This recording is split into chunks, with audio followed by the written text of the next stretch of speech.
साथियों सलाम, नमस्ते, सत श्री अकाल और जय भीम जोहार। साथियों, बात फिर पलामू की होगी, बात गढ़वा की होगी, विश्रामपुर की होगी, उस इलाके की होगी। दरअसल एक विधायक है, गढ़वा से आते हैं, भारतीय जनता पार्टी से इस बार जीते हैं। नाम है सत्येंद्र नाथ तिवारी।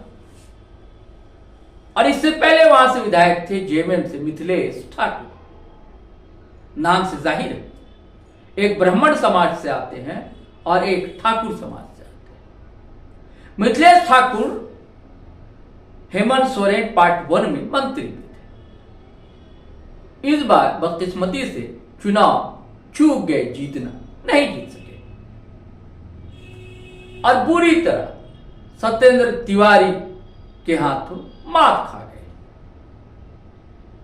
कहा जाता है कि इसके बाद तो जलवा जो है और आत्मविश्वास कूट कूट कर समा गया है सत्येंद्र तिवारी के। और कुछ भी ऊल जलूल बोलते रहे। विरोधी कहते हैं बड़बोलेपन के शिकार, लेकिन ऐसा भी क्या बड़बोलापन, क्या आप जाति और धर्म को बीच में ले आए। हालांकि ये वीडियो में जो आपको सुनाऊंगा पुराना कहा जाता है, लेकिन इधर भी उन्होंने ऐसे बयान दिए हैं और ये बयान उनका पीछा छोड़ नहीं रहा सत्येंद्र तिवारी का। उसकी वजह है कि कई बयान ताबड़तोड़ ऐसे होके आते हैं। अब चमड़े की जबान है, फिसल जाया करती है। अब करे तो क्या करे सत्येंद्र बाबू भी। वैसा ही बयान है कि हमने क्षत्रियों को ब्राह्मणों ने एक बार पता नहीं क्या क्या बोला है, आप खुद सुनिए। अब जाहिर सी बात, क्षत्रिय समाज से आने वाले मिथिलेश ठाकुर इस बात को कैसे सहन करेंगे। तो मिथिलेश ठाकुर चढ़ बैठे, कहा कि इनको काम वाम तो करना आता नहीं, काम वाम तो करेंगे, ऐसे ही बयानबाजियां देंगे और धर्म को, समाज को बांटे, यानी कि समाज को धर्म और जाति के नाम पर बांटना। इनका यही एजेंडा है और यही एजेंडा इनकी पार्टी का है। तो मैं चाहता हूं दोस्तों, पहले सुनिए तो सत्येंद्र तिवारी ने क्या कहा। बोलता है हम जहिया लाइफल उठा देंगे तहिया हम बताइए देंगे, तुमको 10 बार पैर लड़ाना पड़ेगा नीतीश से। ये सत्येंद्र तिवारी के तुमको रोआ छू के जिस दिन दिखा देगा।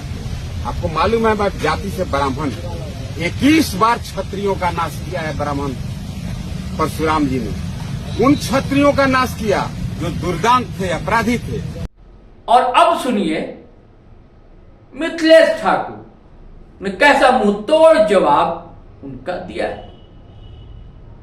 भाषा की मर्यादा लांघते हुए दिखलाई नहीं देते हैं मिथिलेश ठाकुर। हालांकि कहा जाता भी है ठाकुर साहब के पास तो हर समय तलवार हुआ करती है, म्यान से निकल भी सकती है, लेकिन मिथिलेश जी ने निकाला नहीं। लेकिन शब्दों के जो तीर चलाए हैं उससे चुभन तो होगी सत्येंद्र नाथ तिवारी।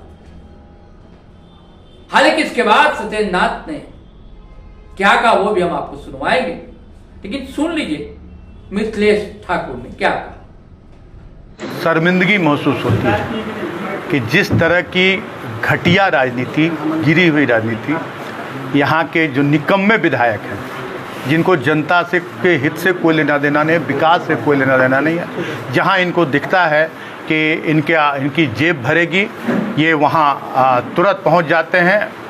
और जहां इनको दिखता है कि हम कहां जातीय उन्माद पैदा कर सकते हैं, धार्मिक उन्माद पैदा कर सकते हैं, वहां ये किस बिल से निकलकर और कहां से आप लोगों को 5 मिनट के अंदर खोज कर और इस तरह का माहौल ख़राब करने का काम करते हैं। तो मैं तो सबसे पहले गढ़वा की जनता से अपील करना चाहूँगा कि ये व्यक्ति जो है ये शातिर नहीं से महाशातिर कहा जाए, नटवर लाल भी इसके सामने शर्मिंदा हो जाएंगे। तो वैसे व्यक्ति से, अब गलती जनता से तो हुई है, मैं तो यही कहूँगा कि ऐसा व्यक्ति को एक विधायक जैसे सम्मानजनक पद पर बिठाने का काम किया है, लेकिन जिस तरह की घटिया राजनीति ये कर रहे हैं, भाई से भाई को लड़वाने का काम कर रहे हैं, जातीय और धार्मिक उन्माद पैदा करने का काम कर रहे हैं, आप लोग 1 मिनट में पहुंच जाते उनकी साजिश का शिकार होने के लिए ना। जब मैं दिन ने देखा तो मजबूरी में मुझे आप लोगों को याद करना पड़ा और मैंने पूरी जानकारी ली। ये 2 समुदाय का झगड़ा नहीं था, ये 2 नौजवानों का झगड़ा था, आपसी रंजिश था। आपसी रंजिश जो भी रहा, गलती जिसने की है वो चाहे मेरा खून रहेगा, मेरा सगा रहेगा, जो गलत होगा मैं उस तरह की राजनीति नहीं करता। जो गलत होगा उसको सज़ा मिलनी चाहिए। और आज दोनों पक्षों को मैंने बुलाकर और दोनों पक्षों ने यह कहा है कि आज से नहीं, पुरखों से हमारा संबंध है, व्यक्तिगत संबंध है, हमारा पारिवारिक संबंध है। कोई किसी का भतीजा लगता है, कोई भाई लगता है, और हम लोग में लड़ाई हुआ है तो ये हमारा आपसी लड़ाई है। ये कोई समाज की लड़ाई नहीं है और कोई धर्म की लड़ाई नहीं है। लेकिन ये यहाँ का विधायक को सिर्फ मौका चाहिए। वो देखता है कि एक बार हम विधायक बन गए, इस तरह का उन्माद पैदा करके।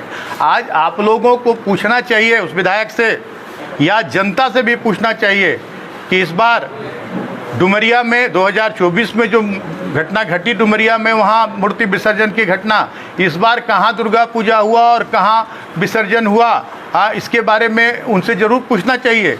सत्येंद्र तिवारी जो एक बेचारा डीजल पेट्रोल बेचने वाला आदमी, उसकी हत्या हुई, उसका फाइल कहाँ गया, उसमें क्या परिणाम निकला, ये ज़रूर पूछना चाहिए उनसे। अभी सहिजना में 2 ब्राह्मण समुदाय के और सम समाज के लोग आपस में लड़ भिड़ कर सर फुटौल किए, उसमें उनका बयान क्यों नहीं आया?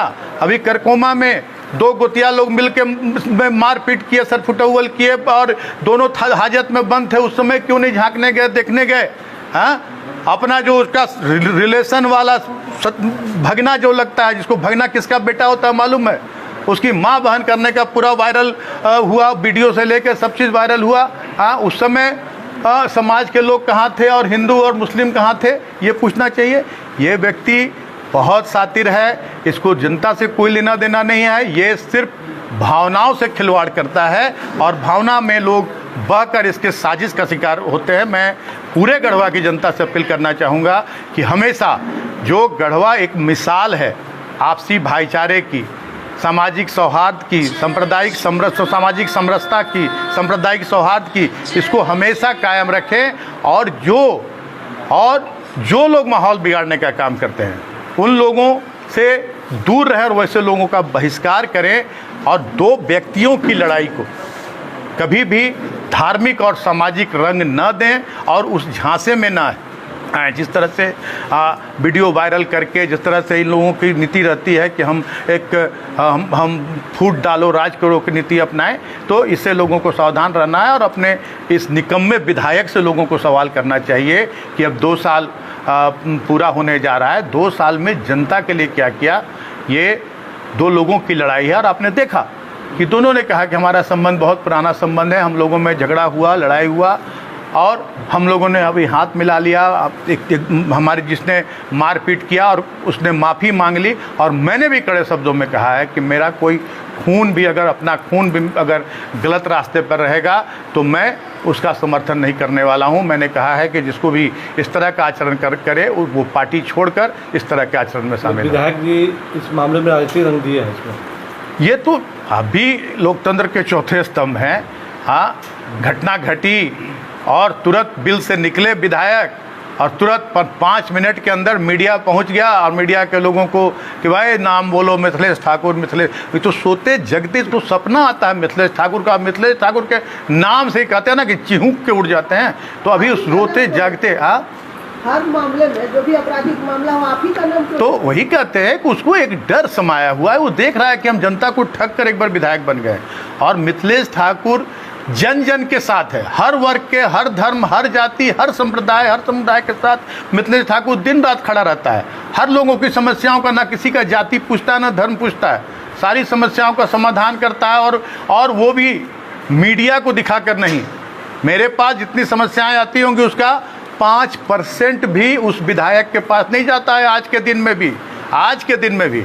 और सभी की समस्याओं का निदान यहाँ होता है। और उस विधायक के बारे लोग जानता है कि वो अपने स्वार्थ के लिए, अपना झोली भरने के लिए और हिंदू मुसलमान जात पात कराने के लिए। अरे पहले तुम देखो, क्यों नहीं बयान दिया? आप लोगों को भी पूछना चाहिए कि जो सहिजना एकदम शहर है, वहाँ इतनी बड़ी घटना हुई। करकोमा में अभी एक गोतिया लड़ा, दोनों परिवार के लोग थाने में बंद थे, उस समय कहाँ सो रहा था विधायक।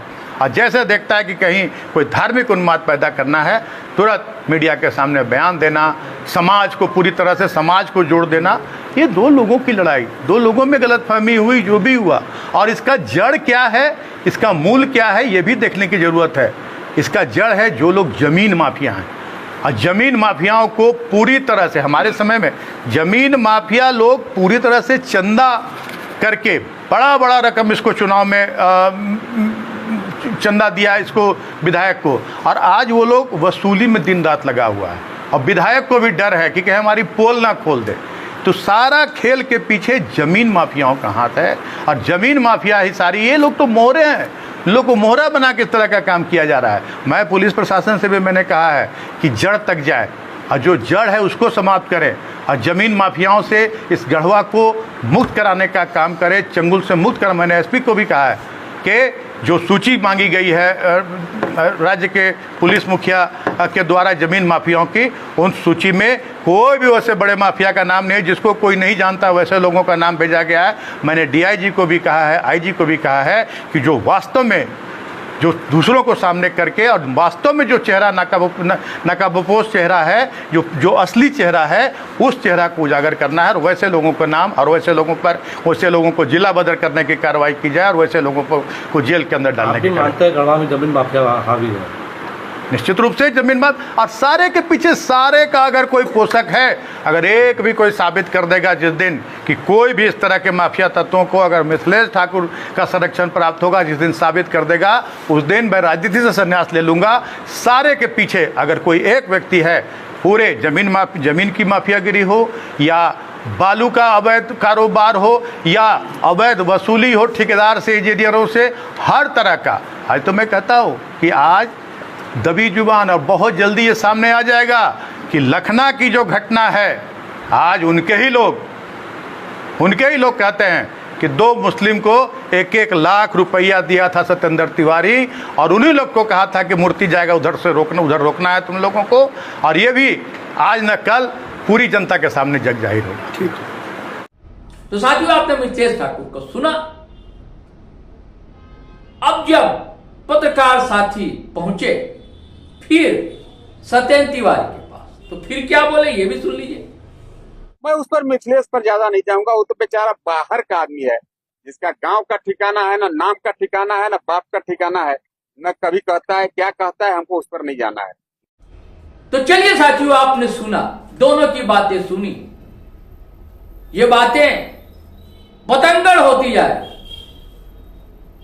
और इसकी गूंज ऐसा नहीं है कि रांची या दिल्ली तक नहीं पहुंच रही होगी, जरूर पहुंच रही होगी। अब पता नहीं पार्टी चाहती क्या है, क्या एजेंडा है, क्या खुली छूट है सत्येंद्र तिवारी को, या किसी के इशारे पर ये सब कर रहे हैं। चलिए साथियों, फिर हम नए वीडियो में आपको सारी बातें बताएं। जब तक के लिए आज्ञा दीजिए, इजाजत दीजिए। लेकिन गुजारिश है, पहली बार आए हैं तो चैनल सब्सक्राइब कर लीजिए, फेसबुक पर देख रहे हैं तो पेज फॉलो कर लीजिए, और वीडियो हमेशा की तरह धड़ा फटाफट खटाखट शेयर कीजिए, लाइक कीजिए, कमेंट कीजिए। आज्ञा दीजिए, इजाजत दीजिए। जय हिंद, जय भारत।